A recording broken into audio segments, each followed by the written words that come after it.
Weazel News. We're here today with live coverage of the Bollingbroke breakout. I'm here with Mr. Capone, who wants to tell us how he escaped from Bollingbroke. You want to share your story? I mean, sure, but I do want to point out, like, at the end, I am gonna, I guess, give some advice to DLC and how to fix their protocols and their security, because that shit's fucking trash. What I did shouldn't even happen to begin with. But basically, long story short, I had a direct line of contraband into the prison. You know, I got visitation. He slipped me 2 knives and a radio. Not much, usual prison, you know what I'm saying, shank shit or whatever. The radio came in pretty clutch. Um, First thing I did was I passed the knife to my man's Liam, who served his time, so I'm not snitching him out no shit like that. He already served his time for that. Um, I was gonna take the other knife and give it to somebody else, cause truth be told, bro, like I wasn't interested in breaking out at the time, cause my time was almost done. You feel me? So it was kind of stupid on my part, but I figured like fuck it. You know what I'm saying, if I can get the chance to get free right now, I'm gonna take it.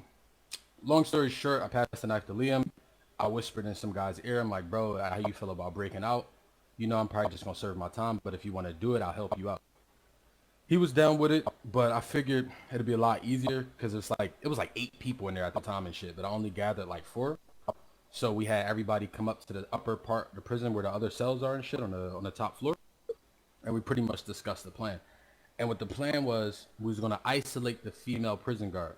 Now the reason why we was gonna isolate the female prison guard is because, how can I put it? Men in DOC and SWAT and PD tend to be, I guess, lone soldiers. You feel me? So instead of complying, they're likely to just shoot the shit out you, even if you have a hostage, right? So I wasn't gonna risk that. The females are more liable to comply. So the plan was the initial plan was we're gonna go to the gate, and he was gonna say, "Yo, there's somebody injured back here." Try to isolate the female guard. Then we was gonna grab her. I was gonna put the knife to her throat, and that didn't necessarily work out. So what we ended up doing was Liam came up with a plan where we were gonna go out to the yard. We went out to the yard.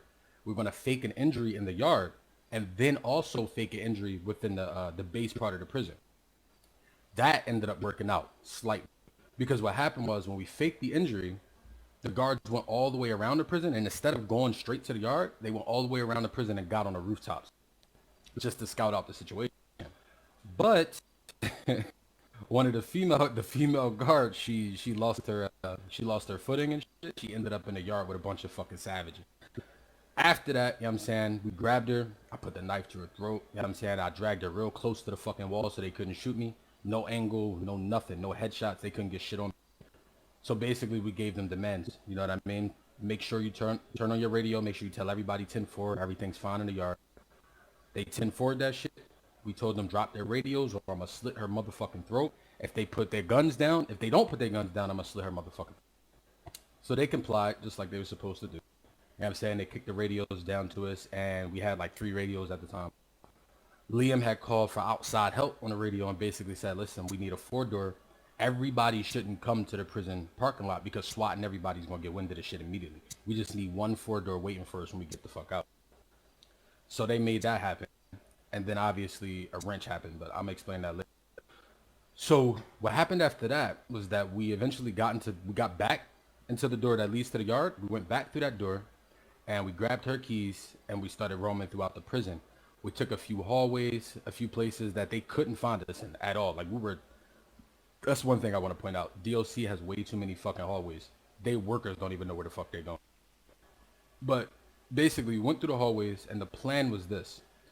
We were going to get to the yard, not the yard, sorry. We were going to get to the front gate. So the way it works, so this is the layout, right? So when you come into DOC, there's a front gate, and then there's the part where you go in and, you know, you ring for a prison guard, right? But behind that front gate is 2 other gates, left and right. The left one leads to a parking lot that they park their cars, and there's cars all around that motherfucker. So basically, we let her through the hallway until we got to that part, and then, long story short, some bullshit happened. A lot of people fell asleep, and I ended up by myself at that point. And by that time, SWAT got there, Sheriff's Department got there, PD got there, DOC got there. It was fucking ridiculous. But they all aiming guns at me and shit, M4s, all types of shit, just aiming straight at me. So I grabbed her even still, and I remembered I took a gun off of her and shit. So while I had the knife to her throat, I took the 50 out of my pocket. I put the 50 to the back of her head, and I dragged her real close to the wall. Like, Imagine my fucking arm being around her throat and I'm parallel behind her, my head directly next to hers, and a gun to the back of her cerebellum. Put it that way. I dragged her close to the wall so they have no angle on me whatsoever. I made sure to change my radio to a frequency. I think the frequency was 1920. And I think Hamilton was there still. I forgot the lead officer in charge, his name and shit. But I shouted to him. I told him to get the fuck on the radio frequency that I'm on. He switched his radio. We had immediate contact with each other. And I pretty much made my demands from there. And what I told him was, listen, y'all got no angle on me. Drop your fucking guns. All of y'all drop your guns. And I want y'all back out that motherfucking gate. If y'all don't get back behind that gate, I'm going to blow her fucking head off. If you want to take my life, I guarantee you I'm going to take hers before you take my. So they backed the fuck off. I gave my demands again. I basically told them, like, look, this is what I want y'all to do.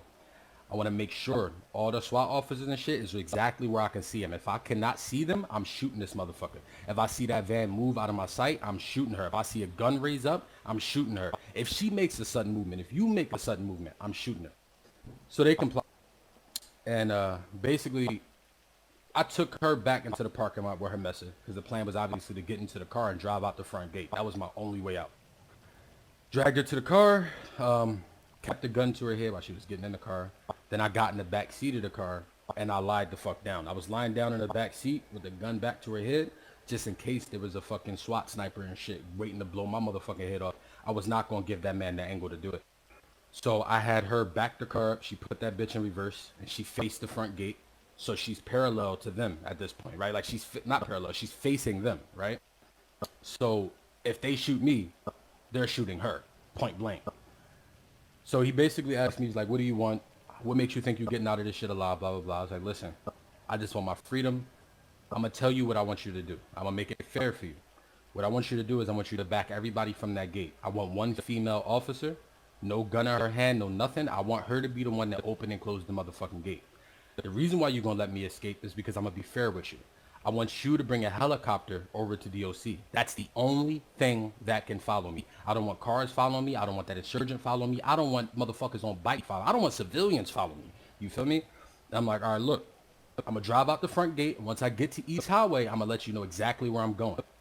That helicopter's going to be on me the entire time. When I leave, I'm going to let her go. And y'all got free range to chase me after that. I'm free game. So he complied to that. We got to the front gate. I left the fuck up out that motherfucker. Free man. And a comic came, picked me up. I did the car switch, and we dipped, and I let her live. But that's basically the entire scenario. Also, I do want to say this, though. The shout out to the people who was actually helping me, right? Because, like, this was really important. The entire time we were roaming the hallway inside the prison with her as the hostage, I had people in front of me, behind me, left, and right. This way, if they tried to try some bullshit, they tried to snipe me or shoot me, they would have to hit through a lot of meat shields in order to get to me in the middle. And by that time, her life is over. You feel me? So that was smart in general. We moved slow, we moved strategically, and I got the fuck up out of here unscathed. You feel me? And eventually, I got caught because I left my fucking phone on. Rookie ass mistake that I'll never do it. But that's basically it. Sorry for the long story short. So, sir, let me ask you on top of that, what did you go to jail for? Okay, all right, so, okay, so basically, what happened was, we got into a little, this is going to be really contradicting what the fuck I just said, but basically, we're in the shootouts at Mirror Park and shit, and we were trying to hit these seaweed dudes. By the way, fuck seaweeds, they ass, bunch of fucking snitch-ass pussies. Anyway, sorry. Shooting at seaweeds and shit like that, but the cops came, right? And I was trying to help my man out, and I was trying to loot his shit, so he didn't have shit on him. So when cops came to get him, they're like, all right, he don't have shit on him, so we're just gonna call MD, get him up, and he gonna be good.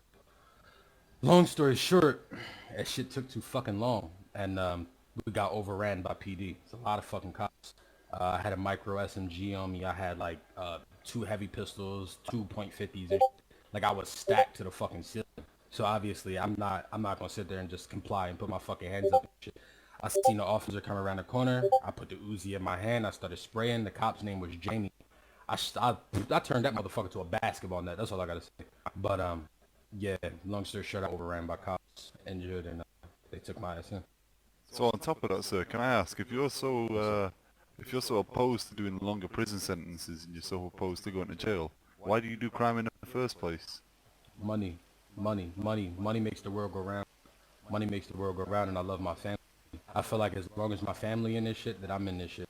As long as the niggas that on the top right now is in this shit, I'm in this shit to the day I die.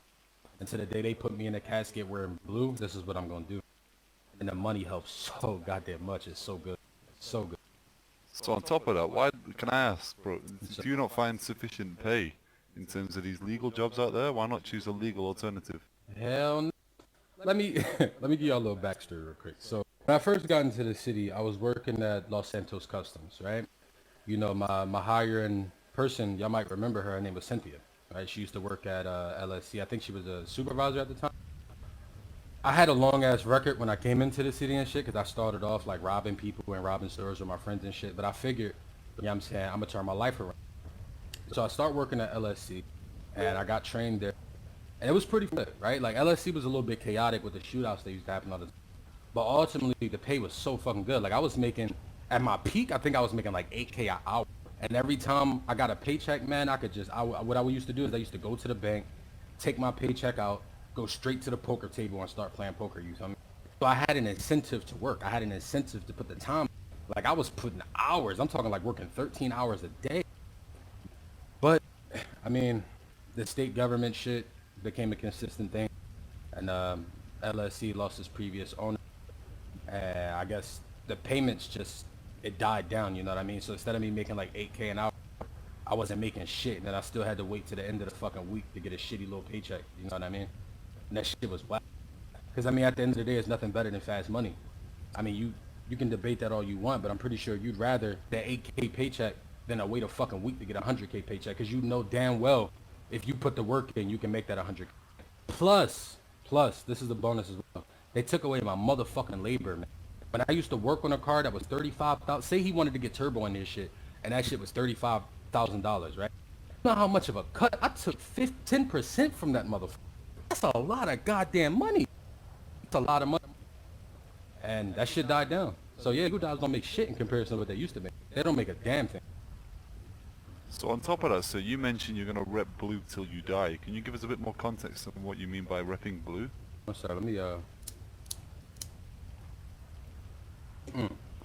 Okay, so yeah, Los Zetas is the family that I'm from. You know what I mean? We picked up the color blue, and that's why I said I'm a rep blue until the day I die. You know what I mean?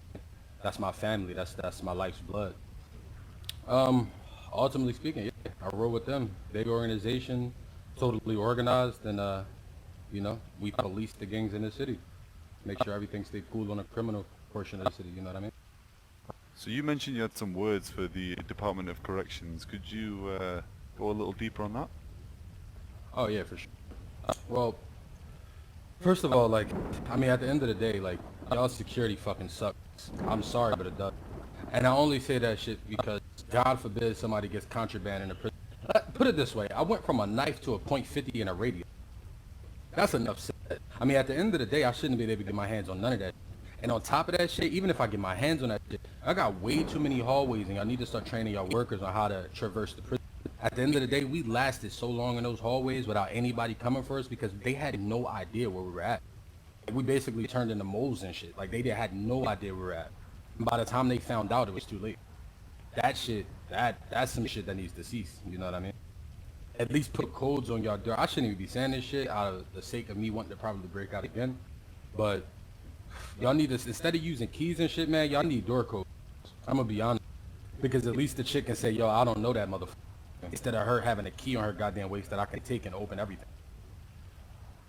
Like, prisons also, like, prisons in other cities and shit like that. Los Santos prisons fucking suck, bro. Because in every other prison, man, they got fucking remote operated doors, you feel me? Where the security cameras open up. The people in the security room open up them goddamn doors, not the guard. Fuck is this, 1960s? Come on, man. But yeah, that's all I gotta say on that. Okay. Any shout outs, any words of wisdom you want to say to the general public before we publish this and send it live? Of course. I mean, ultimately what I want to say is obviously shout out to Los Zetas. You know, they held me down from day one. Also, the fact that if you look on my neck, if you can zoom in on my motherfucking neck, you see this chain I got on? That says LC. L motherfucking. Now, the reason I got this chain on is because I want Greg and everybody from Los Calaveras to know we made y'all motherfuckers. And that's real. I wear this LC chain because we own y'all niggas. This shit belonged to us. Y'all wouldn't be us if it wasn't for us. We let y'all live for a long time. We made y'all and we can break y'all. That's all I gotta say. Oh, also, fuck seaweeds. Them niggas is snitches. Pussy ass niggas. Anyway, that's all I gotta say. Okay, thank you, Mr. Capone. If you want more information on the organizations within Los Santos, stay tuned to Rory and Amin on Gangs. We'll be publishing a documentary about Los Zetas soon. Thanks, guys.